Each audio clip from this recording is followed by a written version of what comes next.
Students, তোমরা যারা গৌরবঙ্গ ইউনিভার্সিটির আন্ডারে প্রথম সেমিস্টারে ছাত্রছাত্রী আছো এবং তোমাদের পলিটিক্যাল সায়েন্স অর্থাৎ এমডিসি পেপারটা রয়েছে, আজকের ক্লাসটা তোমাদের জন্য অত্যন্ত গুরুত্বপূর্ণ। আজকের ক্লাসটা শুধুই তোমাদের ইংলিশ ভার্সন সাজেশন এবং নোটস, অর্থাৎ তোমরা যারা ইংলিশ ভার্সনে পরীক্ষা দেবে তোমাদের জন্য অত্যন্ত গুরুত্বপূর্ণ। তোমরা প্রথম থেকে শেষ পর্যন্ত ভিডিওটা দেখো আর তোমরা বুঝো তোমাদের কোন প্রশ্নগুলো ইম্পর্টেন্ট রয়েছে। আর তোমরা যারা বাংলা ভার্সন তোমরা আছো তোমাদের তো অবশ্যই তোমাদেরও এরকমই সেম থাকবে, শুধুমাত্র ওদেরটা ইংলিশ ভার্সন, অর্থাৎ একটা বাংলা ভার্সনও হয়, একটা হচ্ছে ইংলিশ ভার্সন, বঙ্গানুবাদ যেটাকে বলা হয়। তোমাদের বঙ্গানুবাদ বাংলা যারা করবে তোমাদেরকে বঙ্গানুবাদের তোমাদেরকে প্রশ্নগুলো করতে হবে। দেখো, 1 নং দাগে তোমাদের 10 মার্কের প্রশ্ন 3টি করতে হবে। এটা কিন্তু একটা সম্ভাব্য প্যাটার্ন, অর্থাৎ গৌরবঙ্গ ইউনিভার্সিটির আন্ডারে অর্থাৎ এই 10 মার্কের 3টি প্রশ্ন থাকবে এবং 2 নম্বর দাগে 2 × 5, অর্থাৎ এখানে হিসেবটা হচ্ছে 2 মার্কের 5টি প্রশ্ন। তার মানে আমরা জানি যে এমসিকিউ পরীক্ষা থাকবে, এবার এমসিকিউ থাকলে সেখানে 10 মার্কের থাকবে। এটা হচ্ছে তোমাদের কোশ্চেন প্যাটার্নের হিসেব, অর্থাৎ বড় প্রশ্নগুলো পড়লে সেখান থেকে এমসিকিউ এবং 2 মার্কের প্রশ্ন কিন্তু সেখান থেকে হয়ে যাবে।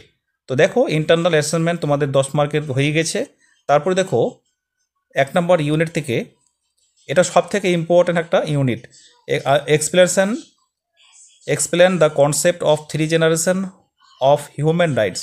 মোস্ট ইম্পর্ট্যান্ট প্রশ্ন, অর্থাৎ মানবাধিকারের 3 প্রজন্ম থেকে তোমাদের 3টি প্রজন্মই কিন্তু গুরুত্বপূর্ণ রয়েছে। তারপর দেখো নেক্সট প্রশ্ন, এখানে সমস্ত তোমাদের টু দ্য পয়েন্ট নোটসটা কমপ্লিট করা রয়েছে। অর্থাৎ তোমরা যারা ইংলিশ ভার্সনের স্টুডেন্ট আছো, তোমরা যারা স্টাডি মেটেরিয়াল পারচেস করতে চাও, তোমাদের জন্য ইংলিশ ভার্সনের নোটস তৈরি করা হয়েছে। তোমাদের প্রয়োজন হলে তোমরা অবশ্যই স্ক্রিনে দেওয়া নম্বরে যোগাযোগ করে তোমরা সংগ্রহ করতে পারো। তারপর দেখো এখানে আরেকটা most important, how do 3rd generation human rights address collective and environmental issue. এটাও কিন্তু মোস্ট ইম্পর্টেন্ট প্রশ্ন। এই প্রশ্নটার অ্যান্সারটা বাংলা ভার্সনে তোমাদেরকে দেখিয়ে দেবো, আর ইংলিশ ভার্সনটাও তোমরা দেখে নাও এখানে। তারপরে চলো আমি তোমাদের গুরুত্বপূর্ণ প্রশ্নগুলো তুলে ধরছি। দেখো, তারপর প্রশ্ন, ডিফাইন হিউম্যান রাইটস, অর্থাৎ right and explains their basic characteristics, অর্থাৎ চরিত্র, মানবাধিকারের চরিত্রগুলো বেশ ইম্পর্ট্যান্ট, ঠিক আছে, অর্থাৎ বৈশিষ্ট্য যেটাকে বলা হয়, মানবাধিকারের বৈশিষ্ট্যগুলো আলোচনা করো। তারপরে প্রশ্ন, চলো নেক্সট প্রশ্ন, define human rights, discuss the evolution of human, অর্থাৎ এটা 5 মার্কের জন্য, অর্থাৎ পরিবেশের সমষ্টিগত সম্পর্ক। তারপর নেক্সট প্রশ্ন চলে যাব, পরবর্তী প্রশ্নতে চলে যাব। এখানে টু দ্য পয়েন্ট তোমাদের সুন্দর করে অ্যান্সারগুলো করা রয়েছে। মিনিং, নেচার এবং scope of human rights, discuss the meaning and nature of human rights, অর্থাৎ এই মানবাধিকারের অর্থ, প্রকৃতির সাথে পরিধি তোমরা ভালো করে পড়বে। তারপরে নেক্সট প্রশ্ন, দেখো এখানে to the point 1st generation 3rd generation সুন্দর করে দেওয়া রয়েছে। তোমরা পরীক্ষায় এইভাবে হুবহু লিখতে পারলে তোমরা কিন্তু ভালো একটা নাম্বার পাবে। দেখো লাস্ট পরিশেষে বলা যায়, it can be said that the universal declaration of human rights has positive hope in the minds of all people of the world, অর্থাৎ এই উপরোক্ত আলোচনা থেকে বোঝা যায় বা জানা যায় যে জাতীয় এই যে একটা রাষ্ট্রীয় সংস্থা মানবাধিকারের উপরে জোর দেওয়া রয়েছে। তারপরে explain the scope of nature rights in the context of globalization, এটা 10 মার্কের জন্য। তোমাদের এর সঙ্গে দিতে পারে discuss in the details meaning nature, এর সঙ্গে পরিধিটাও কিন্তু তোমরা বিশ্বায়নের সঙ্গে পরিধিটা তোমরা দেখতে পারো, ঠিক আছে। যদি বিশ্বায়ন থাকে সেখানে পরিধিটা লিখলেও কিন্তু নাম্বার দিয়ে দিবে। তারপর চলো নেক্সট প্রশ্ন দেখে নাও। প্রশ্নগুলো টু দ্য পয়েন্ট প্রশ্নগুলো সাজানো হয়েছে, তোমাদের এর বাইরে তোমাদের আর কিছু ভাবতে হবে না। দেখো, what are the K principles of human rights, 5 থেকে 10 মার্কের জন্য। এটা চলো বাংলা ভার্সন থেকেও তোমরা নোটসটা দেখে নাও, আর এটারই কিন্তু ইংলিশ ভার্সনের নোটসটা কিন্তু সেখানে আমি তোমাদের বললাম। এটাই হচ্ছে ইম্পর্ট্যান্ট প্রশ্ন, আমি এটা তুলে ধরছি। 3য় প্রজন্মের মানবাধিকার কিভাবে সমষ্টিগত ও পরিবেশগত সমস্যাগুলি মোকাবেলা করে। তারপরে প্রথম পয়েন্ট দিবে মূল্যায়ন, 3 প্রজন্মের অধিকারের ধারণা, বর্তমান যুগে অধিকার বা মানবাধিকার একটি বিশ্বায়িত আলোচ্য বিষয়। পূর্বে যদিও বিষয়টি রাষ্ট্রবিজ্ঞানের আলোচ্য বিষয় ছিল, বর্তমানে কিন্তু এটি একটি স্বতন্ত্র মতাদর্শ বা একটি বিশ্বায়িত কর্মসূচি হিসেবে স্বীকৃত। স্বভাবতই এই মতবাদের প্রবক্তা যারা আছেন এই কর্মসূচি বাস্তবায়ন করার জন্য কর্মীও রয়েছেন। কর্মীরা এই মহৎ মতাদর্শটিকে কতটা সততার সঙ্গে কার্যকরী করবেন তার উপরেই এর সাফল্য নির্ভর করে। মানবাধিকার ধারণাটির মূলে আছে প্রত্যেক মানুষকে যথার্থ মর্যাদা দানের অঙ্গীকার। এই ধারণা অনুযায়ী প্রত্যেক মানুষের অধিকার অন্তর্নিহিত, সার্বজনীন ও অবিচ্ছেদ্য। এই অর্থে মানবাধিকারের নির্মাণের পেছনে স্বাভাবিক অধিকারের ধারণাটি একটি গুরুত্বপূর্ণ ভূমিকা গ্রহণ করে। মানবাধিকারের পূর্ণাঙ্গ ধারণার মধ্যে রাজনৈতিক ও অর্থনৈতিক অধিকার ঘনিষ্ঠভাবে যুক্ত। এর কোনো একটি স্বীকৃতি না দিলে মানবাধিকারের যথার্থ হয় না। তারপর দেখো মোস্ট প্রশ্ন অর্থাৎ গুরুত্বপূর্ণ সেন্টেন্স লাইন।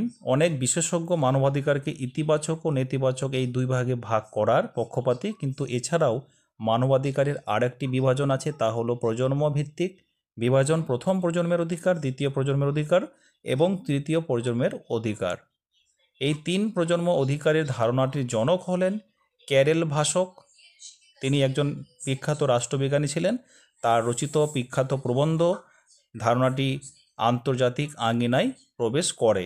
ভাষাকের মতে এই তিন প্রজন্মের অধিকার মিলে মানবাধিকারের পূর্ণাঙ্গ কাঠামোটি নির্মিত হয়। তাহলে তোমরা বুঝতে পারলে এই তিন প্রজন্ম মিলে ভাষাকের তিনার মতে প্রজন্মের অধিকার কি হলো, পূর্ণাঙ্গ কমিটি গঠন হলো। তৃতীয় প্রজন্মের অধিকারগুলি যথাযথভাবে কার্যকরী হলে তবে প্রথম ও দ্বিতীয় প্রজন্মের অধিকারগুলি অর্থপূর্ণ হওয়া এবং পাশ্চাত্য জগতের গণ্ডি থেকে বেরিয়ে এসে অধিকারগুলি যথাযথ জায়গায় প্রতিষ্ঠিত হতে পারে।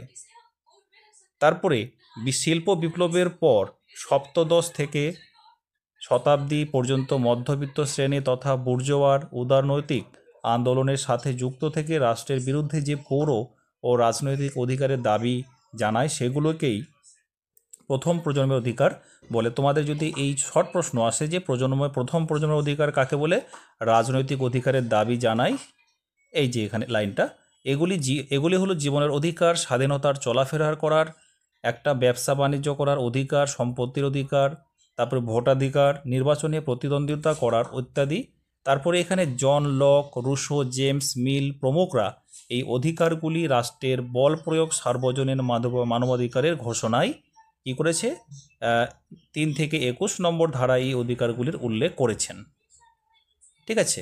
তারপর দ্বিতীয় প্রজন্মটা কি হচ্ছে, সেকেন্ড জেনারেশনে বলা হচ্ছে যে 19বিংশ শতাব্দীতে মার্ক্সীয় মতবাদর্শের উপর ভিত্তি করে গড়ে ওঠা সমাজতান্ত্রিক আন্দোলনের মাধ্যমে যে রাজনৈতিক বা অর্থনৈতিক সামাজিক অধিকারের ধারণা প্রসার লাভ করে সেগুলিকে দ্বিতীয় প্রজন্মের অধিকার বলা হয়। এই অধিকারগুলির মূল প্রবক্তারা দ্বিতীয় প্রজন্মের মূল প্রবক্তা মার্কস, এঞ্জেলস, লেনিন। এগুলো শর্ট প্রশ্ন পরীক্ষায় তোমাদের আসবে।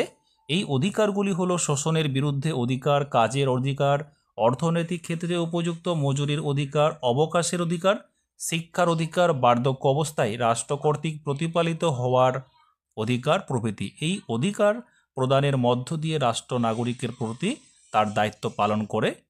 সর্বজনীন মানবাধিকারের ঘোষণায় 22 থেকে 27 নম্বর ধারায় এই অধিকারের কথা উল্লেখ রয়েছে। তারপর বৈশিষ্ট্য দেখো, মানবাধিকারের বৈশিষ্ট্য মানে 3 প্রজন্মের বৈশিষ্ট্য। অর্থনৈতিক বা সামাজিক অধিকারগুলিকেই একসঙ্গে দ্বিতীয় প্রজন্মের অধিকার বলা হয়ে থাকে। এই অধিকারগুলি 19বিংশ বা বিংশ শতাব্দীতে সমাজতান্ত্রিক আন্দোলনের মাধ্যমে গড়ে ওঠে। দ্বিতীয় প্রজন্মের অধিকারগুলি সাম্যের ধারণাকে বিস্তৃত করে। এই অধিকারগুলি ইতিবাচক, এর মাধ্যমে রাষ্ট্রের কার্যাবলী প্রসারিত হয় এবং রাষ্ট্রকে কার্যকর্ম করতে উৎসাহিত করে। এই অধিকারের মূল প্রবক্তারা হলেন মার্কস, এঞ্জেল, লেনিন প্রমুখ। এই অধিকারগুলি অনুশীলনী বা প্রয়োগ সমাজতান্ত্রিক দেশগুলোতে কি করে, সোভিয়েত ইউনিয়ন, চীন, কিউবা প্রভৃতি দেশে লক্ষ্য করা যায়। তারপরে দেখো 7 নম্বর, এই অধিকারগুলি সামাজিক ন্যায় প্রতিষ্ঠা করে। এই অধিকারগুলির স্বীকৃতির মধ্য দিয়ে অধিকারের পরিধি আগের তুলনায় বিস্তৃত হয়। তো এই ছিল তোমাদের আজকের গুরুত্বপূর্ণ ক্লাস। তোমরা যারা বাংলা ভার্সন এবং ইংলিশ ভার্সনের স্টুডেন্টরা রয়েছো, তোমাদের এই আজকের ভিডিওটা খুবই ইম্পর্টেন্ট, অর্থাৎ তোমাদের তিন প্রজন্ম থেকে প্রশ্ন তোমাদের থাকবে পরীক্ষায়, ঠিক আছে।